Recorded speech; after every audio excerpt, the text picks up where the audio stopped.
ఇప్పుడే జీ5 app download చేయండి. చూడండి మీ ఫేవరెట్ టీవీ షోస్ ఎప్పుడైనా ఎక్కడైనా. జానకి, ఏంటండి? పెళ్లికి ముందే అందరి కళ్ళు శ్రీను చారుల మీద పడ్డాయి. దిష్టితి. అలాగేనండి. వెళ్ళు జానకి.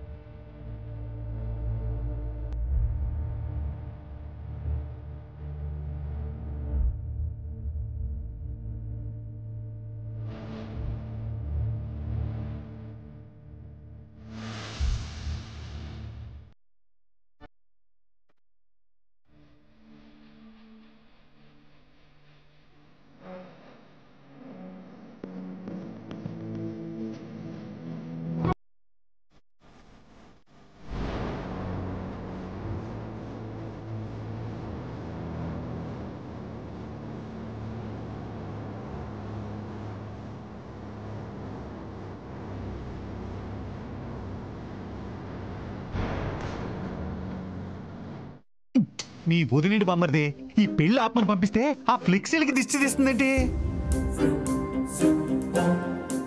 ఏంటమ్మా, నాన్నతో ఏం మాట్లాడకుండా వచ్చేసావు? పెళ్లి ఘనంగా జరగబోతోంది.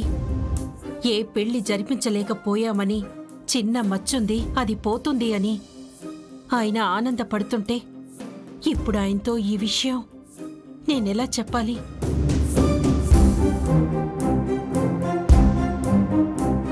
నువ్వు చెబుతావని ఎంతో ఆశతో ఎదురు చూస్తుంటే ఏమీ మాట్లాడకుండా వచ్చేస్తే ఎలా చెల్లెమ్మా?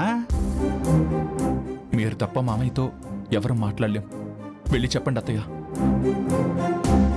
నా వల్ల కాదు. ఆయన ముందు నిలబడాలి అంటేనే ధైర్యం సరిపోవట్లేదు. అలా అనక చెల్లెమ్మా, పిల్లోడు అన్యాయం అయిపోతాడు. అసలు మొహం చూడు ఎలా అయిపోయిందో. నన్ను ఇబ్బంది పెట్టకండి అన్నయ్య. ఎవరూ మాట్లాడకపోతే అన్నయ్యకి విషయం తెలిసేది ఎలా వదినా? ఆద్య సీన్లో పెళ్లి చేసేదెలా? ఈ పెళ్లి జరగడం వల్ల ఇచ్చిన మాట నిలబడుతుంది అని ఆయన అంటుంటే నిన్నేం మాట్లాడమంటావు శివయ్య?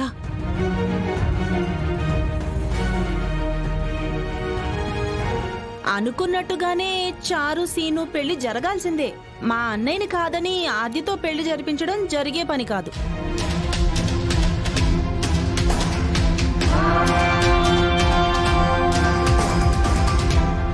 బావగారి మాట కాదని చెయ్యాలి అంటే అది జరిగే పని కాదు. తీరా ముహూర్తం దగ్గర పడుతూ ఉంటే ఇప్పుడు చారుతో కాదు ఆద్యతో పెళ్లి అంటే బావగారు మాత్రం ఏం ఒప్పుకుంటారు? చెబితే వింటారా? బావా, మా అక్కతో నేను కాదు గాని నువ్వు విందాక మాట్లాడినట్టు కాస్త మాట్లాడు. ఇంకా బామ్మర్దే, కొంచెం మీరందరూ పక్క తప్పుకోండి. జరగమ్మా, జరుగు చెల్లెమ్మా. ఏంటి పద్మం, చారుతోనే పెళ్లి జరగాలని మనసులో బాగా ముక్కుకుంటున్నావా? అంటే అది మా అన్నయ్యని కాదని. ఈ చెంప వాచింది, ఆ చెంప మాత్రం అలాగే ఉంది.